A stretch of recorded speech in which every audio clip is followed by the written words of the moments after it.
Hello, friends. As we have started this materials and materials in our daily life chapter, maybe this will be the last class. I have prepared some questions from the previous papers, TET and CTET. This chapter is important. In 1 year, I think 2019, they have asked 3 questions from this chapter. So be serious about this chapter because one time they have asked 1 question also, and this time maybe 3 questions will come. So let's see. Reaction with dilute acids. Okay, we all know that what is acid. See, acid is nothing but the donation of proton, H plus ion or proton, it is called as acid. Okay, the donation of H plus ion is called as acid. There are acid and base also. Okay, so what is base?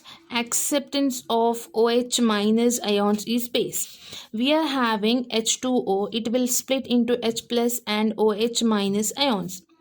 So the donation of proton and accept of OH minus ion, hydroxide ion is called as, this is acid and this is base. So if we have taken acid directly, it is called as concentrated acid without the mixture of water, and अगर हम उन्हें उसको पानी से mix किया है उसको हम क्या बोलेंगे? Dilute. So here reaction with dilute acids. Metals, we have seen metals like alkali and alkaline earth metals. तो यहाँ पर सोडियम है, पोटेशियम है, लिथियम है एंड मैग्नीशियम है. ये सारे मेटल्स जो है बहुत इंस्टेंटली रिएक्ट करेंगे किसके साथ? HCl के साथ, hydrochloric acid. This is hydrochloric acid. Hydrochloric acid जब स्प्लिट होगा, सी हियर, ये क्या दे रहा है हमें? H plus ion and Cl minus ion. So H plus ion and Cl minus ion ये दे रहा है हमें. तो this is the donation of proton. So ये प्रोटॉन डोनेट होने की वजह से यहाँ पर क्या होगा? ये एसिड बन जाएगा. सो हम यहाँ पर मेटल लेंगे sodium. 2Na will react with 2 moles of HCl. यहाँ पर जब मेटल और डाइल्यूट एसिड रिएक्ट हो रहे हैं, it is forming a salt, that is NaCl. 2 moles of NaCl plus here liberation of hydrogen gas. Okay, यहाँ पर हाइड्रोजन गैस क्या हो रही है? लिबरेट हो रही है. So sodium is reacting with acid and it is giving us NaCl salt plus hydrogen. ये हाइड्रोजन क्या करता है? पॉपअप साउंड आता है ये हाइड्रोजन रिलीज जब होता है. तो यहाँ पर आपको क्वेश्चन आ सकता है, which gas is release when metal is reacted with dilute acid? So hydrogen gas is release from here. Next, we can see we are having magnesium, zinc, iron, tin and lead, which do not react vigorously with acids like sodium. See here some metals are reacting vigorously with dilute acids and some metals are not reacting with dilute acid. What is the thing which is not allowing them to react? We'll see one series which is called as reactivity series. Okay, ये reactivity series जो बना है ये किस basis पर बना है? जो मोस्ट इलेक्ट्रोपॉजिटिव है, जो इजीली अपना इलेक्ट्रॉन इजीली डोनेट कर देगा. मैंने पिछले क्लास में बताया था, सोडियम है जिसके पास 1 इलेक्ट्रॉन है, वैलेंस इलेक्ट्रॉन, ये इजीली डोनेट कर देगा. सो क्यों इजीली डोनेट करा? Because it is having only 1 electron in their its valence shell. वैसे यहाँ पर ये सारे जो मेटल्स है हमारे, इनकी वैलेंस इलेक्ट्रॉन्स के बेसिस पर they have prepared one series which is called as reactivity series. जो टॉप मोस्ट होंगे वो इलेक्ट्रोपॉजिटिव मेटल्स होंगे, जो मोस्ट इलेक्ट्रोपॉजिटिव है, एंड जो मिडिल वाले हैं मीडियम इलेक्ट्रोपॉजिटिव एंड लास्ट वाले लीस्ट इलेक्ट्रोपॉजिटिव है. So based upon these their electropositivity they have derived a series called as reactivity series. ये रिएक्टिविटी सीरीज हमें किस में काम आएगी?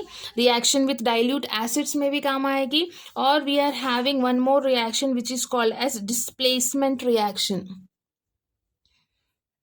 मेटल डिस्प्लेसमेंट रिएक्शन में भी ये सीरीज काम आएगी.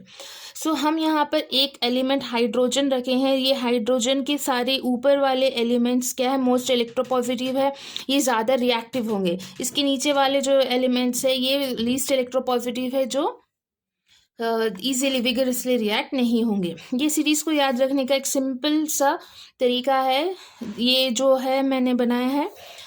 कैटरीना ने कार मांगी ऑल्टो, जिसको फिर लेकर हम चले मुंबई साथ घूमने पति विकी के। कैटरीना, के फॉर कैटरीना, पोटेशियम आ गया, Na सोडियम ने। ओके, देन नेक्स्ट कैल्शियम से कार, मांगी से मैंगनीज, ऑल्टो से Al, जिसको से जिंक, फिर से आयरन, लेकर से लेड। ये दोनों मिक्स सिंबल और नेम दोनों के बेसिस पर है। ओके, हाइड्रोजन से हम, चले से कॉपर, देन मर्क्यूरी से मुंबई, सिल्वर से साथ, गोल्ड से घूमने, प्लैटिनम से पति। ये विक्की के जो आप याद रख ले सकते हैं इजी होने के लिए। सो कैटरीना ने कार मांगी अल्टो, जिसको फिर लेकर हम चले मुंबई साथ घूमने पति विकी के। ये सीरीज का शॉर्ट फॉर्म है जिसे आप इजीली याद रख सकते हो। ओके, सो आप कभी भी याद रखो, अगर आपको एलिमेंट्स भी दे रहे हैं, they will give in a question like sodium is there,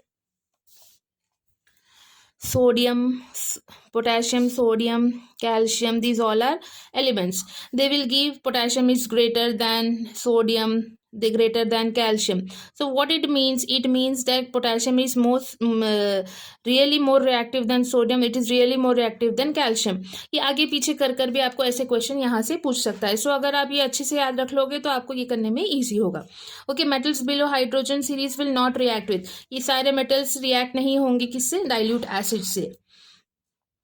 next we are having reaction of metal with other metal. So ये reaction of metal with other metal जो है, हम इसको मेटल डिस्प्लेसमेंट रिएक्शन भी बोलते हैं। सो यहाँ पर क्या होगा, एक मेटल होगा, जो मेटल्स हमें पता है ये सिंगल फॉर्म में भी रहते हैं, जैसे जिंक एटॉमिक फॉर्म में रहते हैं।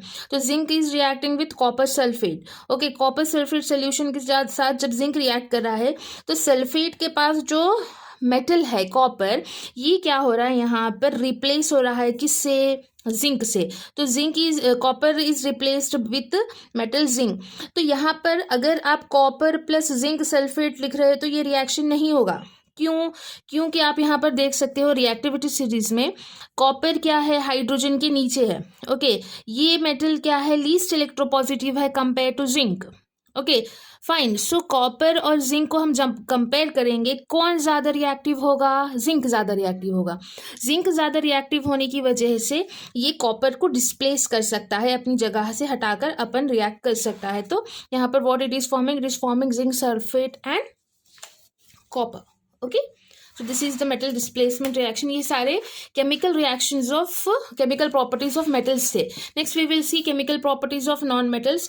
जैसे metals में हमने देखा था physical properties, those are malleable, ductile, lustrous and all। यहाँ पर non metals में भी chemical properties में metals से opposite ही है। only one reaction takes place, they will form only oxides, reaction with oxygen only. Okay, oxygen से जब react होंगे ऑक्साइड्स फॉर्म करेंगे, हाइड्रोजन से जब रिएक्ट होंगे हाइड्रोक्साइड्स फॉर्म करेंगे। फाइन, सो जब डाइल्यूट एसिड से रिएक्ट होंगे सॉल्ट एंड हाइड्रोजन फॉर्म करेंगे। You should remember this. May be I will make mind map inshallah of this chapter। non-metals reacts with oxygen to form acidic and neutral oxides। Okay, what non-metals are doing, they are reacting with oxygen to form what they are making, acidic and neutral oxide। as I have told in my previous classes, when metals are reacting with oxide it is giving us basic oxides। okay, but and maybe amphoteric, but non-metals when reacting they are giving acidic and neutral। you should remember this also। okay, if they can ask this in exams also, when non-metals react with oxygen what it will give, it will give acidic and neutral oxide। they will give maybe both options also। okay, then oxides of non-metals are acidic in or neutral in nature। see here simple example, sulfur is reacting with oxygen and giving us sulfur dioxide। reaction with water, non-metal does not react with water but they are reactive in air। then reaction with acids, non-metals does not react with acids। reaction with metal, non-metals react with metal and forms ionic compounds। okay, metal से जब ये react करेंगे, देखो यहाँ पर Na plus है और यहाँ पर Cl माइनस है। Na क्या है, हमारा मेटल है प्लस, ये आयोनिक फॉर्म में है। Cl माइनस भी क्या है, यहाँ पर आयोनिक फॉर्म में। जब ये दोनों रिएक्ट करेंगे हमें क्या दे रहे हैं, आयोनिक कंपाउंड दे रहे हैं। Okay, The next is storage of metals and non-metals. These is also important because यहाँ पर इसको हम जब सेव करते हैं ना, जब हम स्टोर करते हैं ना, इसको अलग अलग जगह पे स्टोर करते हैं। जैसे नॉर्मली हमारे पास आयरन ऐसे आयरन खुला रहता है, वैसे थोड़े मेटल्स को हम स्टोर नहीं कर सकते। क्यों? क्योंकि मेटल क्या है यहाँ पर, sodium Na store in kerosene. Okay, metal और कौन से metals, sodium metal and potassium metal, ये दोनों मेटल्स को हम किस में स्टोर करते हैं, केरोसिन में स्टोर करते हैं। मैंने पिछले मेटल्स पढ़ा रहे जब भी बताया था, सोडियम के क्या होगा, अगर आपके उसके ऊपर एक कतरा भी पानी गिराएगा तो वो इंस्टेंटली क्या होगा, फायर कैच करेगा, जल जाएगा। ओके, क्योंकि बहुत रिएक्टिव होता है। कहाँ पर रिएक्टिव होगा, बहुत एयर में रिएक्टिव होगा, इसको पानी के साथ भी नहीं रख सकते ना, तो ये क्या होगा, सोडियम को हम इसलिए केरोसिन में स्टोर करके रखते हैं। ये इंपॉर्टेंट है, याद रखना होगा। Okay, then lithium is stored in paraffin wax. Okay, lithium का डेंसिटी कम है, ये लो डेंसिटी है। ये अगर आप केरोसिन में डालोगे तो ये ऊपर फ्लोट होकर ऊपर आ जाएगा, क्योंकि इसका मास भी कम है ना, तो फ्लोट कर आ जाएगा। ये पैराफिन वैक्स में, क्योंकि पैराफिन वैक्स डेंस रहता है, उसको पकड़ कर रखता है, इसलिए लिथियम को क्या करते हैं हम, पैराफिन वैक्स में स्टोर कर रखते हैं। Next we are having non metal phosphorus. ये तो बहुत ज़्यादा हाईली रिएक्टिव है, क्योंकि ये फायर कैच करता है। जब भी आप अगर एयर में लेकर जाओगे, अगर आप इसको वाटर के साथ रिएक्ट करोगे कुछ नहीं होगा, ये वाटर में, इसलिए हम इसको किस में स्टोर कर रखते हैं, फॉस्फोरस को वाटर में स्टोर कर रखते हैं। अगर आप इसको वाटर से बाहर निकाल कर एयर में पकड़ोगे, एयर में क्या होगा, ऑक्सीजन होगा, ऑक्सीजन से ये रिएक्ट होकर क्या होगा, जल जाएगा। ओके, मोस्टली इसका ज़्यादा रिएक्शन एयर में होता है। ओके, दिस इज, यहाँ तक हमारे क्या हो गए, केमिकल प्रॉपर्टीज खत्म हो गए, और हम इसको कहाँ स्टोर करते हैं ये भी हमें पता चल गया। Okay, next important properties, corrosion. Okay, ये भी मेटल्स में आएगा। सी, करोजन हम नॉर्मल इसमें कह सकते हैं, जैसे कहते हैं हम आयरन, लोहे को क्या होता है, जंग लगता है। तो जो भी हमारा मेटल होता है वो अपना सरफेस को डिटीरियोरेट करता है। डिटीरियोरेट का मतलब क्या होता है, वो अपने मेटल की सरफेस के ऊपर से उसकी शाइनिंग चली जाती है, और वो थोड़ा थोड़ा पाउडर जैसे बनकर निकल कर गिरते जाता है। तो होना माने अपने आप को घटाना। तो सरफेस क्या हो रहा है, उसका मेटल्स का डिटीरियोरेट हो रहा है, और अपना मेटालिक लस्ट्रे क्या हो रहा है, वो खो रहा है, मतलब उसकी शाइनी नेचर जो है वो लॉस्ट हो रही है। उसको हम क्या बोल रहे हैं, करोजन। ओके, सो करोजन में एक टॉपिक आएगा हमारा रस्टिंग, और एक टॉपिक आएगा हमारा टार्निशिंग। रस्टिंग क्या होता है, आयरन क्या हो रहा है, मॉइस्ट एयर मतलब जिसमें ऑक्सीजन भी होती है और पानी भी होता है। तो मॉइस्ट एयर के साथ रिएक्ट होकर क्या बना रहा है, ये हाइड्रेटेड फेरिक ऑक्साइड बना रहा है, जिसको हम कहते हैं रस्ट। अगर आपसे पूछ रहा है कि रस्ट का केमिकल फॉर्मूला क्या है, तो it is hydrated ferric oxide, जो ये वाला है, Fe2O3 into water molecule. Okay, rust का केमिकल फॉर्मूला है ये भी एक बार क्वेश्चन आया था टीटी में।